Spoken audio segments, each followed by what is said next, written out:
பிரியமானவர்களே, இயேசு கிறிஸ்துவின் இணையற்ற நாமத்தில் உங்களை வாழ்த்துகிறேன். இந்த மன்னாற்றுடைய டெய்லி பாட்காஸ்டை கேட்கிற உங்கள் ஒவ்வொருவரையும் கர்த்ததாமே ஆசீர்வதிப்பாராக. யாக்கோபு 4வது அதிகாரம் 6-7 வசனங்கள் இப்படியாய் கூறுகிறது. அவர் அதிகமான கிருபையை அளிக்கிறாரே, ஆதலால் தேவன் பெருமை உள்ளவர்களுக்கு எதிர்த்து நிற்கிறார், தாழ்மை உள்ளவர்களுக்கோ கிருபை அளிக்கிறார் என்று சொல்லியிருக்கிறது. ஆகையால் தேவனுக்கு கீழ்ப்படிந்திருங்கள், பிசாசுக்கு எதிர்த்து நில்லுங்கள், அப்பொழுது அவன் உங்களை விட்டு ஓடிப்போவான் என்பதாக. நாம் ஆராதிக்கிற தேவன் தாழ்மை உள்ளவர்களுக்கு கிருபை அளிக்கிறவர், பெருமை உள்ளவர்களுக்கு எதிர்த்து நிற்கிறவர். ஆகையால் தேவனுடைய வார்த்தைக்கு கீழ்ப்படிந்து தாழ்மையோடு நீங்கள் வாழும்போது பிசாசை தைரியத்தோடு எதிர்க்க முடியும். அவன் உங்களை விட்டு ஓடிப்போவான். முதலில் பாவம் மேட்டிமையினால் வந்தது. பிசாசு, நான் வானத்திற்கு ஏறுவேன், தேவனுடைய நட்சத்திரங்களுக்கு மேலாக என் சிங்காசனத்தை உயர்த்துவேன், வடபுறங்களில் உள்ள ஆராதனை கூட்டத்தின் பர்வதத்திலே வீற்றிருப்பேன், உன்னதமானவருக்கு ஒப்பாவேன் என்று தன் இருதயத்தில் சொன்னான். ஆகையால் தேவன் அவனை தள்ளி போட்டார்.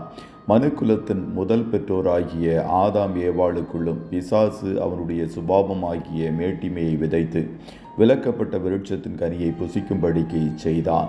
அதை புசிக்கும்போது உங்கள் கண்கள் திறக்கப்பட்டு தேவனுக்கு ஒப்பாக மாறுவீர்கள் என்று மேட்டிமை என்ற வஞ்சக விதையை அவர்களுக்குள் விதைத்தான். ஆதி பெற்றோருடைய இருதயமும் மேட்டிமை கொண்டு விலக்கப்பட்ட நன்மை தீமை அறியத்தக்க விருட்சத்தின் கனியை புசித்து பாவம் செய்தார்கள்.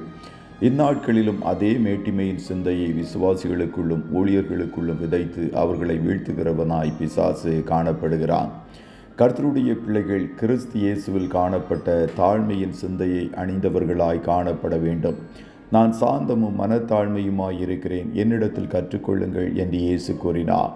இயேசுவின் ஊழியத்தின் நாட்களில் உலகத்தின் அதிபதியாகிய பிசாசு அவரை சோதிக்கும்படி பல முறை வந்தான்.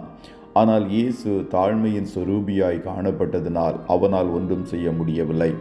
ஆகையால் அவன் இயேசுவை விட்டு ஓடிப்போனான். அதுபோல விசுவாசிகளாகிய நாமும் தாழ்மையின் சிந்தையை தரித்து தாழ்மையோடு வாழும்போது பிசாசு நம்மை விட்டு ஓடிப்போவான். மேட்டிமையின் சிந்தை நம்மில் கொஞ்சம் காணப்பட்டால் கூட பிசாசுக்கு இடம் கொடுக்கிறவர்களாய் காணப்படுவதனால் அவன் உங்களை ஆக்கிரமித்து ஆளுகை செய்து விடுவான்.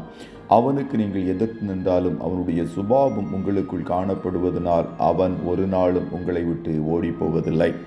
நீங்கள் தாழ்மையின் சிந்தையோடு காணப்படும் போது கர்த்தர் உங்களுக்கு அதிகமான கிருபையை தருவார். அந்த கிருபை உங்களை உயர்த்தும். தன்னைத்தான் உயர்த்துகிறவன் தாழ்த்தப்படுவான், தன்னைத்தான் தாழ்த்துகிறவன் உயர்த்தப்படுவான் என்பது கர்த்தருடைய வார்த்தை. ஆகையால் தாழ்மையின் சிந்தையை தரித்து வாழுங்கள். கர்த்ததாமே உங்கள் ஒவ்வொருவரையும் ஆசீர்வதிப்பாராக. ஜெபம் செய்வோமா? நல்ல தகப்பனே, உம்மை நன்றியோடு துதிக்கிறோம். இந்த மன்னாற்றுடைய டெய்லி பாட்காஸ்டை கேட்கிற உடைய பிள்ளைகள் ஒவ்வொருவரையும் கர்த்தர் ஆசீர்வதிப்பீராக. அப்பா, உடைய பிள்ளைகள் தாழ்மையின் சிந்தையை தரித்து அனுதினமும் வாழ கர்த்ததாமே கிருபையை அதிகமாய் இவர்களுக்கு கொடுத்தருளும் என்று சொல்லி செபிக்கிறோம். இவர்கள் மனத்தாழ்மை உம்மிடத்திலிருந்து கற்று தங்களை தாழ்த்தி வாழும்போது கர்த்ததாமே இவர்களை உயர்த்தி ஆசீர்வதிப்பீராக. இன்றைய தினம் கையிடுகிற எல்லா வேலைகளையும் ஆசீர்வதியும், போக்கிலும் வரத்திலும் உடனரும் கண்மணி போல காத்தருளும். நன்மையானவைகளை பேசுகிற இயேசுவின் இரத்தத்துக்குள்ளாய் ஒவ்வொருவரையும் கொடுத்து வாழ்த்தி ஜெபிக்கிறோம் நல்ல பிதாவே. ஆமென்.